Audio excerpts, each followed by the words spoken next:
ಶ್ರೀಮದ್ ಭಾಗವತ 4:13-26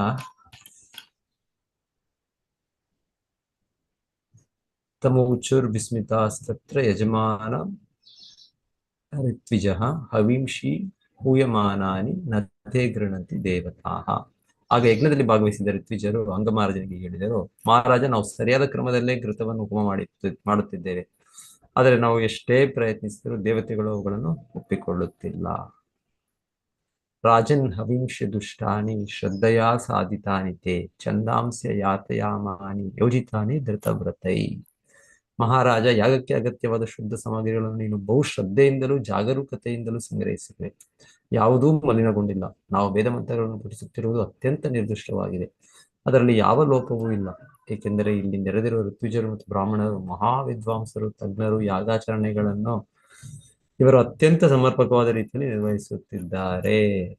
ನ ವಿಧಾಮೇಹ ದೇವಾನಾಂ ಹೇಲನಂ ವಯಮಣ್ವತಿ ಎನ್ನ ಗೃಹಣಂತಿ ಭಾಗಾನ್ ಸ್ವಾನ್ ಯೇ ದೇವ ಕರ್ಮ ಸಾಕ್ಷಿಣಃ. ಪ್ರಿಯ ಮಹಾರಾಜನೇ, ಈ ಸಂದರ್ಭದಲ್ಲಿ ದೇವತೆಗಳು ಯಾವುದೇ ರೀತಿಯಿಂದ ಅಪಮಾನಿತರಾಗಿದ್ದಾರೆ ಅಥವಾ ಅಲಕ್ಷಿತರಾಗಿದ್ದಾರೆ ಎಂದು ಭಾವಿಸಲು ಯಾವ ಕಾರಣವೂ ಕಾಣಿಸುತ್ತಿಲ್ಲ. ಆದರೂ ಯಜ್ಞಕ್ಕೆ ಸಾಕ್ಷಿಗಳಾಗಬೇಕಾದ ಅವರು ಹವಿಸ್ಸಿನ ಭಾಗವನ್ನು ಸ್ವೀಕರಿಸುತ್ತಿಲ್ಲ. ಇದೇಕೆ ಎನ್ನುವುದು ನಮಗೆ ತಿಳಿಯುತ್ತಿಲ್ಲ.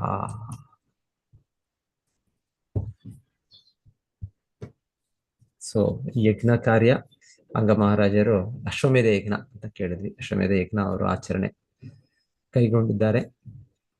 ಆದರೆ ಅದರಲ್ಲಿ ಅದು ಸರಿಯಾದ ರೀತಿಯಲ್ಲಿ ಮುಂದುವರಿತಾ ಇಲ್ಲ ಅಂದ್ರೆ ಇಲ್ಲಿ ಹೇಳ್ತಾ ಇರೋದು ದೇವತೆಗಳು. ಸೊ ಇದೆ ಯಜ್ಞಗಳಲ್ಲಿ ಅವರು ಕೂಡ ಭಾಗ ಇದೆ. ಸೊ ಅವರು ಬರ್ಲಿಲ್ಲ ಅವರು ಅಂತ ಹೇಳ್ತಾರೆ. ಸೊ ಯಜ್ಞ ಕಾರ್ಯಗಳಲ್ಲಿ ದೇವತೆಗಳು ಬರ್ತಾ ಇದ್ರು. ಸೊ ಇಂದಿನ ಸಮಯದಲ್ಲಿ ದೇವತೆಗಳು ಬರ್ತಾ ಇದ್ರು.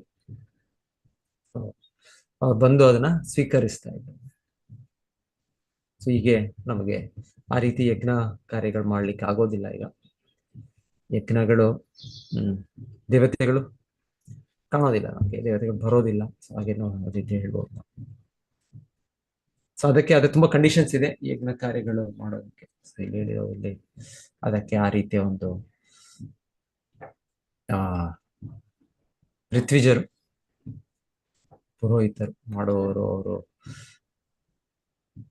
ಆ ರೀತಿಯ ಒಂದು ಅಭ್ಯಾಸ, ಅವರ ಸಂಸ್ಕೃತ ಪದಗಳು ಮಂತ್ರಗಳನ್ನು ಉಚ್ಚಾರಣೆಯಲ್ಲಿ ಅವರು ಅದೇ ರೀತಿಯಲ್ಲಿ ಹೇಳ್ಬೇಕು. ಅದೇ ರೀತಿಯ ರಾಗ, ಅದೇ ರೀತಿಯ ಇದು. ಸ್ವಲ್ಪ ಆಚೆ ಈಚೆ ಆದ್ರೂ ಇನ್ನೇನೋ ಫಲ ಆಗ್ಬೋದು, ಇನ್ನೇನೋ ಒಂದು ಸಿಗ್ಬೋದು, ಪರಿಣಾಮ ಆಗ್ಬೋದು. ಸೊ ಅವರು ಅರ್ಹರಾಗಿರ್ಬೇಕು. ಮತ್ತೆ ಯಜಮಾನ ಅಂದ್ರೆ ಯಾರ ಪರವಾಗಿ ಅವ್ರು ಮಾಡ್ತಾ ಇದ್ದಾರೆ, ಇಲ್ಲಿ ಅಂಗ ಮಹಾರಾಜ. ಸೊ ಅವರು ಕೂಡ ಎಷ್ಟು ಅವರ ಒಂದು ಅರ್ಹತೆಗಳಿರ್ಬೇಕು, ಅವರೆಷ್ಟು ಪರಿಶುದ್ಧತೆಯಲ್ಲಿರ್ಬೇಕು. ಮತ್ತೆ ಆ ಸಾಮಗ್ರಿಗಳು, ಯಜ್ಞ ಸಾಮಗ್ರಿ, ಅದು ಕೂಡ ತುಂಬಾ ಕಲ್ಮಶರಹಿತವಾಗಿ ಅದನ್ನ ಮಾಡಿರ್ಬೇಕು. ಸೊ ಇದೆಲ್ಲ ಹೇಳ್ತಾ ಇದ್ದಾರೆ. ಬಹಳ ಕಂಡೀಷನ್ಸ್ ಇದೆ ಯಜ್ಞ ಹೋಮಾದಿಗಳು. ಅದ್ರ ಪ್ರಭುಪಾದರ ಒಂದು ಭಾರತದಲ್ಲಿ ಹೇಳ್ತಾ ಇರೋದು, ಕಲಿಯುಗದಲ್ಲಿ ಇದೆಲ್ಲ ಕಷ್ಟ. ಈ ಯಜ್ಞ ಕಾರ್ಯಗಳೆಲ್ಲ ಇದೆಲ್ಲ ಅಷ್ಟು ಏನು ಲೋಪಗಳಿಲ್ಲದೆ ಇದು ನಿರ್ವಹಿಸೋದು. ಆ ರೀತಿಯ ಒಂದು ಬ್ರಾಹ್ಮಣರು, ಆ ರೀತಿಯ ಋತ್ವಿಜರು ಅದನ್ನ ನಡೆಸ್ಕೋಕೆ, ಮತ್ತೆ ಆ ರೀತಿಯ ಒಂದು ಯಜಮಾನ ಅದನ್ನೆಲ್ಲ ಸ್ಪಾನ್ಸರ್ ಮಾಡೋದು, ಆ ರೀತಿಯ ಒಂದು ಸಾಮಗ್ರಿಗಳು ತರೋದು, ಆ ಮಂತ್ರ ಉಚ್ಚಾರಣೆ. ಸೊ ಪ್ರತಿಯೊಂದು ಕೂಡ ಈಗ ಅಪರಿಪೂರ್ಣವೇ ಇರೋ ಸಮಯದಲ್ಲಿ. ಸೊ ಆದ್ರೆ ಹರೇ ಕೃಷ್ಣ ಮಾತ್ರ ಶ್ರೀಲ ಪ್ರಭುಪಾದರು ಹೇಳ್ತಾರೆ, ಇದನ್ನ ಅಷ್ಟು ಅಸಂಪೂರ್ಣವಾಗಿ ಮಾಡ್ಲಿಲ್ಲ ಅಂದ್ರು.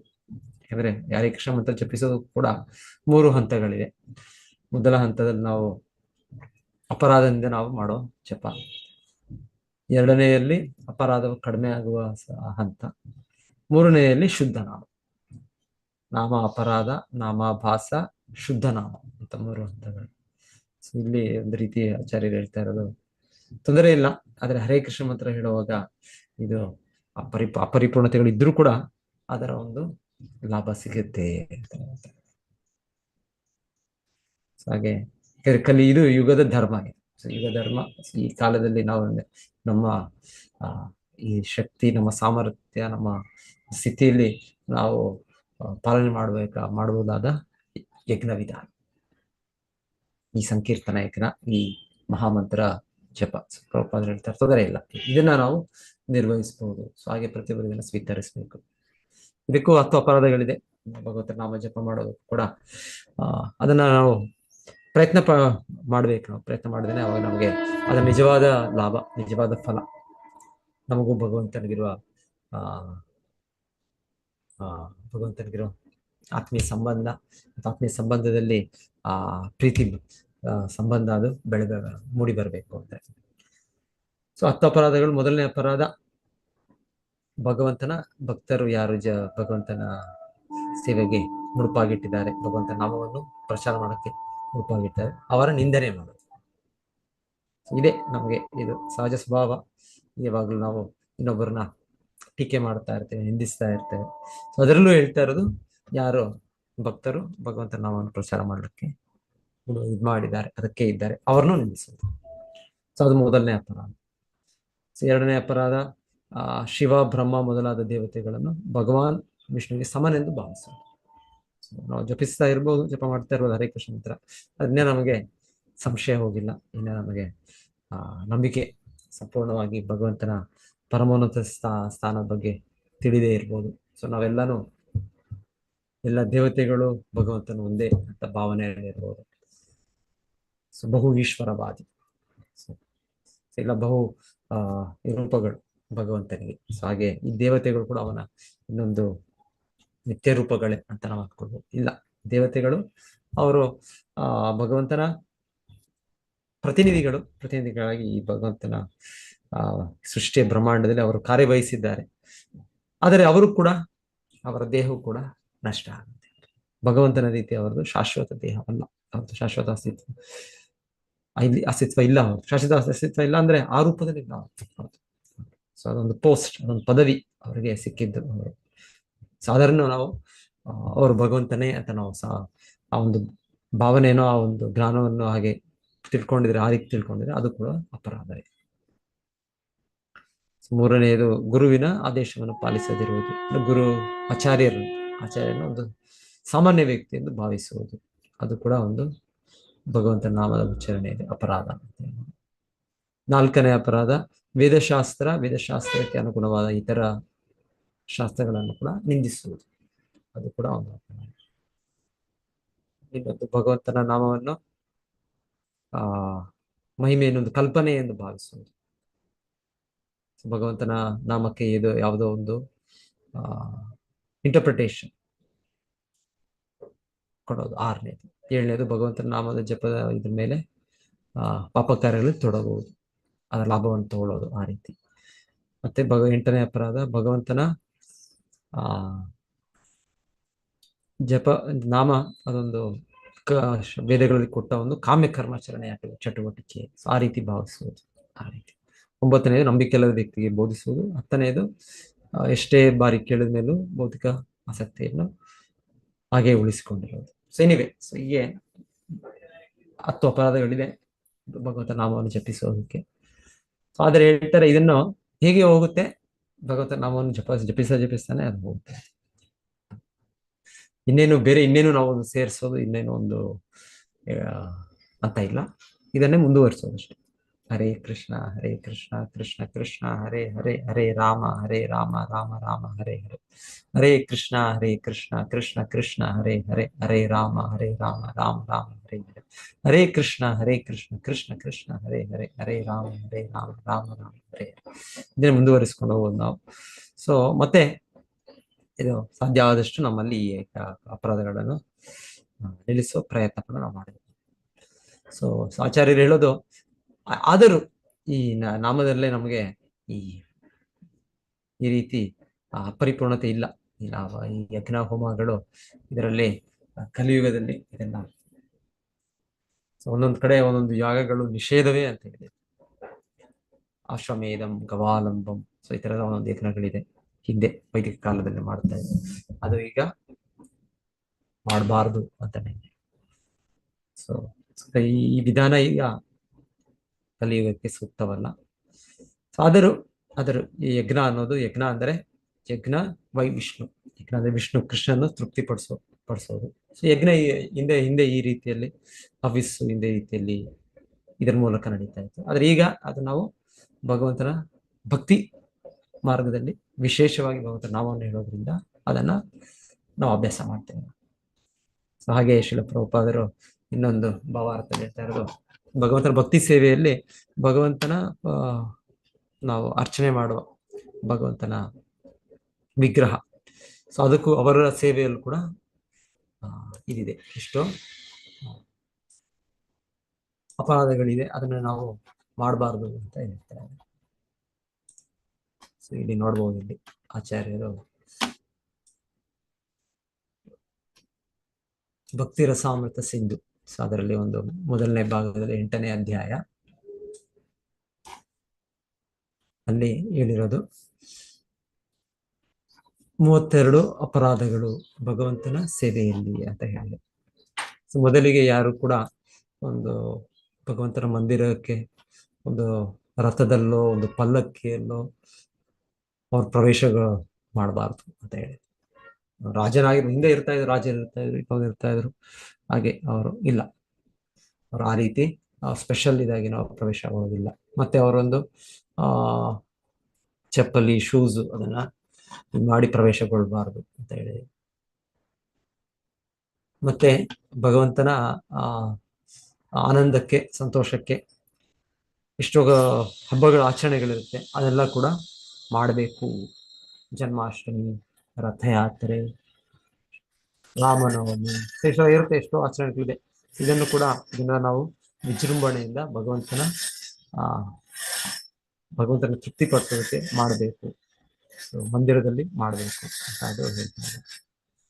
ಭಗವಂತನ ನೋಡಿದಾಗೆಲ್ಲ ನಾವು ಭಗವಂತನಿಗೆ ನಮಸ್ಕಾರ, ತಲೆ ಬಾಗಿ ನಾವು ದಂಡವತ್ ಪ್ರಣಾಮನ ಇದು ಮಾಡಬೇಕು, ಅದನ್ನ ಅವಾಯ್ಡ್ ಮಾಡಬಾರ್ದು ಅಂತ ಹೇಳ್ತಾರೆ. ಮತ್ತೆ ಭಗವಂತನ ಮಂದಿರವನ್ನು ಪ್ರವೇಶ ಮಾಡುವಾಗ ಕೈಗಳು ಕಾಲುಗಳು ಕೂಡ ತೊಳೆದಿರಬೇಕು, ಪರ್ಟಿಕ್ಯುಲರ್ಲಿ ಆಹಾರ ಸ್ವೀಕರಿಸಲಿದೆ ಅಂತ ಹೇಳ್ತಾರೆ. ಮತ್ತೆ ಇದು ಕಂಟ್ಯಾಮಿನೇಟೆಡ್ ಸ್ಟೇಟ್, ಯಾರಾದರೂ ಮನೆಯಲ್ಲಿ ಸಂಬಂಧಿಕರು ಅವರ ಅಂತ್ಯ ಆಗಿದ್ದರೆ ಆ ಸಮಯದಲ್ಲಿ ಅವರಿಗೆ ಅವರು ದೇವಾಲಯದಲ್ಲಿ ಹತ್ತಿರದ ಸೇವೆ ಪರ್ಟಿಕ್ಯುಲರ್ಲಿ ಹೇಳ್ತಾರೆ ಮಾಡಬಾರ್ದು. ಅದು ಬೇರೆ ಬೇರೆ ಜನರು ಯಾವ್ಯಾವ ಮನೋಭಾವದಿರ್ತಾರೆ, ಯಾವ್ಯಾವ ಸ್ಥಿತಿಯಲ್ಲಿ ಇರ್ತಾರೆ, ಅದರ ಮೇಲೆ ಅದು 12 ದಿವಸ, 15 ದಿವಸ, 30 ದಿವಸ ಹಾಗೆ ಇರುತ್ತೆ. ಭಗವಂತನಿಗೆ ಒಂದು ಕೈಯಲ್ಲಿ ನಮಸ್ಕಾರ ಮಾಡಬಾರ್ದು, ಭಗವಂತನ ಸುತ್ತು ಪ್ರದಕ್ಷಿಣೆ ಮಾಡೋದು ಭಗವಂತನ ಬಲಗಡೆಯಿಂದ ಸ್ಟಾರ್ಟ್ ಆಗ್ಬೇಕು, ಈ ಕಡೆಯಿಂದ ಆಗ್ಬಾರ್ದು, ಅದು ಭಗವಂತನ ಬಲಗಡೆಯಿಂದ ಅವನ ಸುತ್ತ ಆಗಬೇಕು. ಮತ್ತೆ ಭಗವಂತನ ಎದುರು ಸುತ್ತಬಾರ್ದು, ಅದು ಕೂಡ ಹೇಳ್ತಾರೆ. ಜನರಿಗೆ ಆ ಒಂದು ಪದ್ಧತಿ ಇರುತ್ತೆ, ಭಗವಂತನ ಎದುರು ಅವರು ಸುತ್ತಾರೆ, ಸೊ ಅದು ಮಾಡಬಾರ್ದು ಅಂತ ಹೇಳ್ತಾರೆ. ಭಗವಂತನ ಎದುರು ಕಾಲುಗಳನ್ನು ಚಾಚಬಾರ್ದು, ಭಗವಂತನ ಎದುರು ನಾವು ಮಂಡಿ ಇಲ್ಲಾಂದ್ರೆ ನಮ್ಮ ಕಾಲುಗಳನ್ನು ಇಟ್ಕೊಂಡು ನಾವು ಕುತ್ಕೊಳ್ಬಾರ್ದು. ಭಗವಂತನ ಮೂರ್ತಿ ಎದುರು ನಾವು ಮಲಗಬಾರ್ದು, ಭಗವಂತನ ಮೂರ್ತಿ ಎದುರು ನಾವು ಆಹಾರವನ್ನು ಪ್ರಸಾದ ಸ್ವೀಕರಿಸಬಾರ್ದು, ಭಗವಂತನ ಎದುರು ಸುಳ್ಳು ಹೇಳಬಾರದು, ಭಗವಂತನ ಎದುರು ತುಂಬಾ ಗಟ್ಟಿಯಾಗಿ ಹೇಳಬಾರದು, ಜೋರಾಗಿ ಭಗವಂತನ ಮಾತಾಡೋದು ಎದುರು, ಭಗವಂತನ ಎದುರು ಆತರ ಮಾತಾಡಬಾರ್ದು, ಭಗವಂತನ ಎದುರು ಆಳಬಾರದು, ಕಿರ್ಚಬಾರದು, ಭಗವಂತನ ಎದುರು ಜಗಳ ಮಾಡಬಾರದು, ಭಗವಂತನ ಎದುರು ಇನ್ನೊಬ್ಬರಿಗೆ ಬೈಬಾರದು, ಸೊ ಭಗವಂತನ ಎದುರು ಇನ್ನೊಬ್ಬರಿಗೆ ದಾನವನ್ನು ಕೊಡಬಾರದು, ಯಾರಾದ್ರೂ ಇವರು ಭಿಕ್ಷುಕರಿಗೆ, ಅದು ಕೂಡ ಹೇಳ್ತಾರೆ.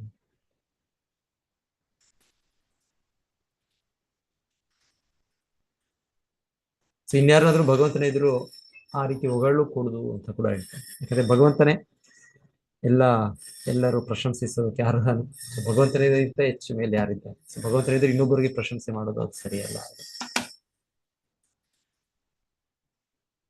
ಸೊ ಕೆಟ್ಟ ಶಬ್ದಗಳನ್ನು ಉಪಯೋಗಿಸಬಾರದು,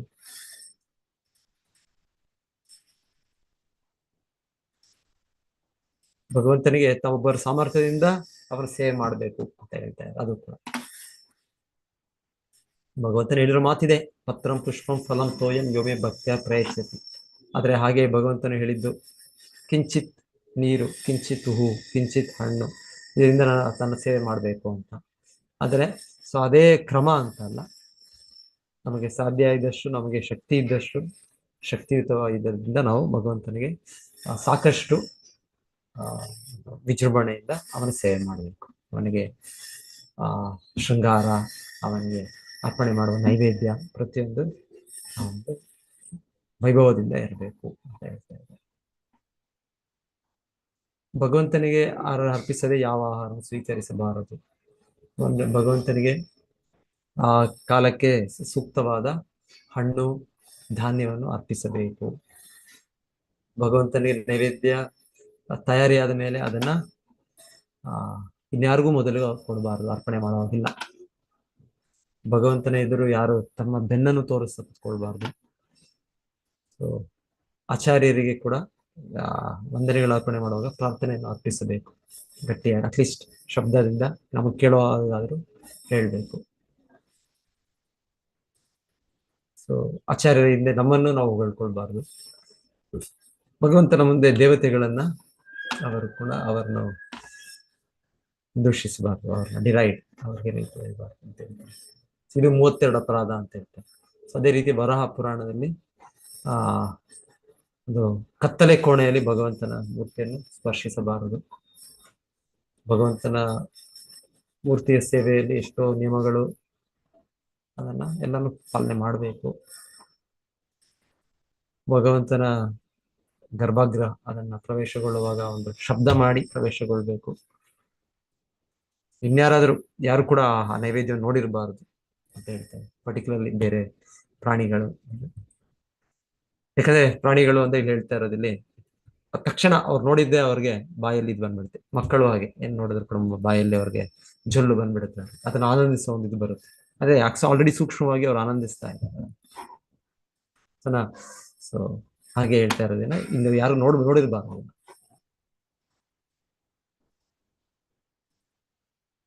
ಭಗವಂತನಿಗೆ ಅರ್ಪಣೆ ಮಾಡುವ ಹೂ ಕೂಡ ಸುಗಂಧದಿಂದ ತುಂಬಿರಬೇಕು.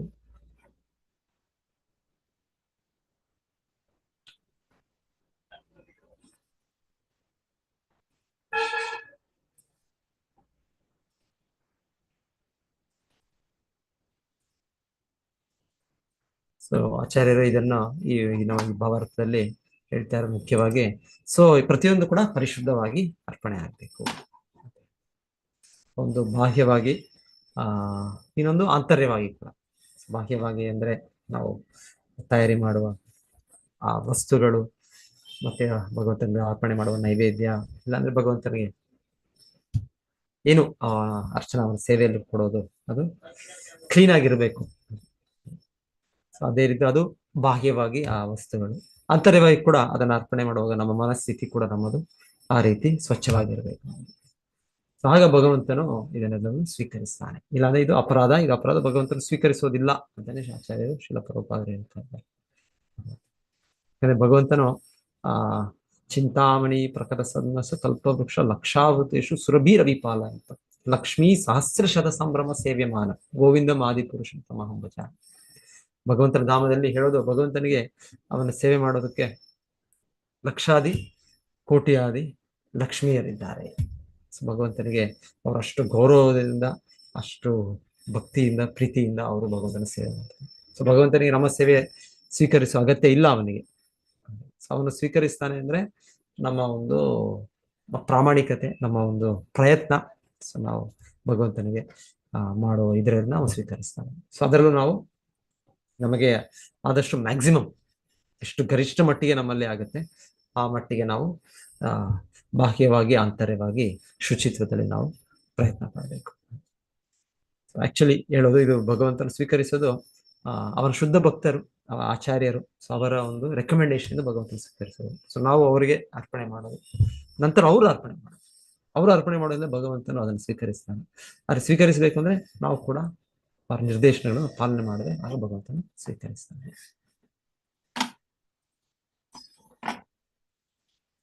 ಸೊ ಹರೇ ಕೃಷ್ಣ. ಸೊ ನಾನು ಇಲ್ಲಿ ನಿಲ್ಲಿಸ್ತೇನೆ. ಸೊ ಯಾರಿಗೆ ಏನಾದ್ರು ಹೇಳ್ಬೇಕು ಅಂದ್ರೆ ಸೇರಿಸ್ಬೇಕು.